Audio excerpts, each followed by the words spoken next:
All right, let's get started with section 3. Here it is. Between 1810 and 1822, Spain's Latin American colonies rebelled and established independent nations, including Mexico, Venezuela, Ecuador, and Peru. By 1825, Spain's empire in the Western Hemisphere contained only Cuba and Puerto Rico.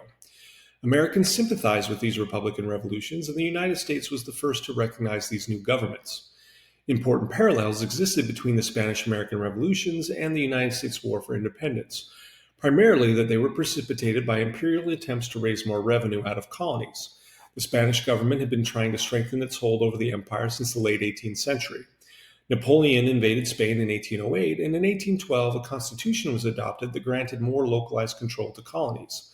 When the king was restored in 1814, he revoked the constitution and attempted to reassert imperial control. As in the British colonies, local elites demanded status and equality. Declarations of independence in Spanish colonies resembled the United States Declaration, such as Venezuela's 1811 document that employed language strikingly similar to Jefferson's. Unlike the British colonies, however, the Spanish Empire was too vast and disconnected for common nationhood, and it dissolved into 17 independent countries. While communication and printing in the Spanish territories was scarce, imported literature spread the era's revolutionary ideas. In some ways, the Latin American constitutions that emerged were more democratic than the U.S. Constitution. Most attempted to create a single national people out of diverse populations, and therefore extended the right to vote to blacks and American Indians. While black soldiers fought on both sides of revolutionary conflicts, which set the gradual abolition of slavery in motion, the Latin American wars tended to last longer and were more often followed by periods of destructive civil war. The result was greater difficulty achieving economic development than in the United States. John Quincy Adams, Monroe's Secretary of State, feared that Spain might try to regain its former colonies, and in 1823 he drafted a speech for the president that became known as the Monroe Doctrine. This doctrine stated that the United States would oppose any future efforts by European powers to colonize the Americas. The U.S. would abstain from involvement in Europe's wars and would prevent European nations from interfering in the new Latin American nations. This doctrine assumed that the Old and New World were separate political and diplomatic systems and claimed for the U.S. the role of the dominant power in the Western Hemisphere. Adams also meant to secure the commerce of the region for U.S. interests rather than those of the British. In the 1824 presidential election, the only candidate with nationwide support was Andrew Jackson, known for his military victories. The other candidates, John Quincy Adams of Massachusetts, William Crawford of Georgia, and Henry Clay of Kentucky, found support mostly in their regions. Though Jackson received the largest tally of the popular vote and carried all regions except for New England, none of the candidates received a majority of the Electoral College votes. Running last and eliminated, Henry Clay used his influence to lead the House of Representatives into electing John Quincy Adams, who Clay believed would promote the American system. Clay was soon appointed Secretary of State.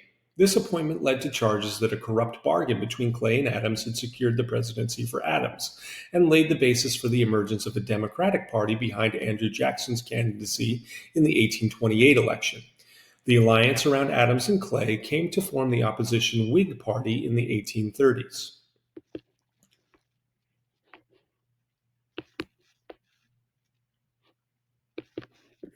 John Quincy Adams, the son of John Adams, the second president, came from a privileged background and had experience as a diplomat and senator in the U.S. Congress.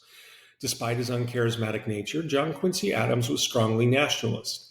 He supported the government-sponsored American system of economic development.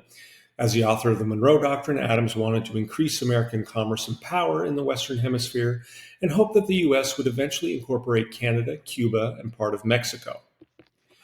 Adams had a much larger view of federal power than many at the time. He thought the federal government should direct and sponsor internal improvements such as roads and canals, pass laws to promote agriculture, manufacturing, and the arts, and establish a national university and naval academy.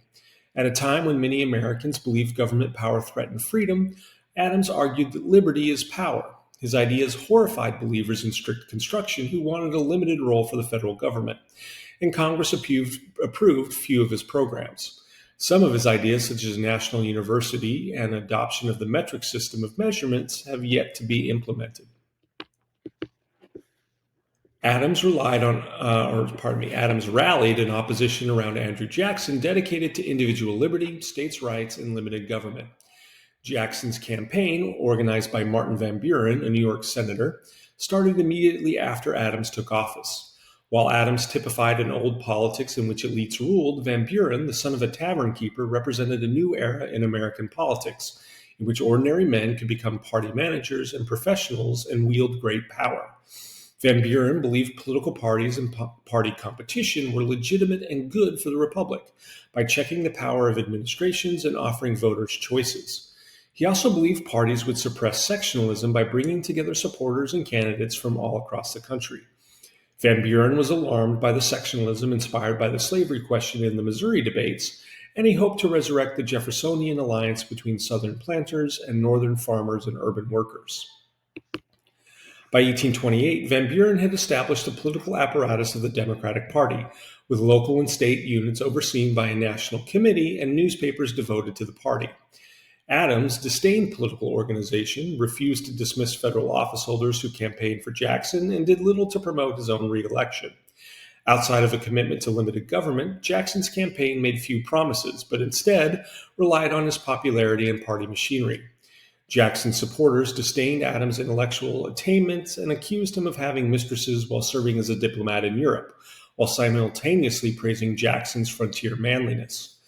Jackson's opponents condemned his having executed army deserters and questioned the morality of his wife, Rachel, for marrying him before her divorce was final. Jackson blamed the scandal for her death shortly after the election.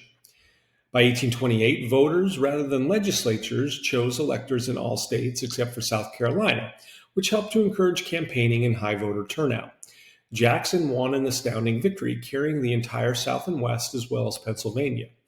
The election was the first to demonstrate how universal white male suffrage had transformed American politics, and for better or worse, the United States entered the age of Jackson. So that's the end of section 3. We'll get to section 4 next.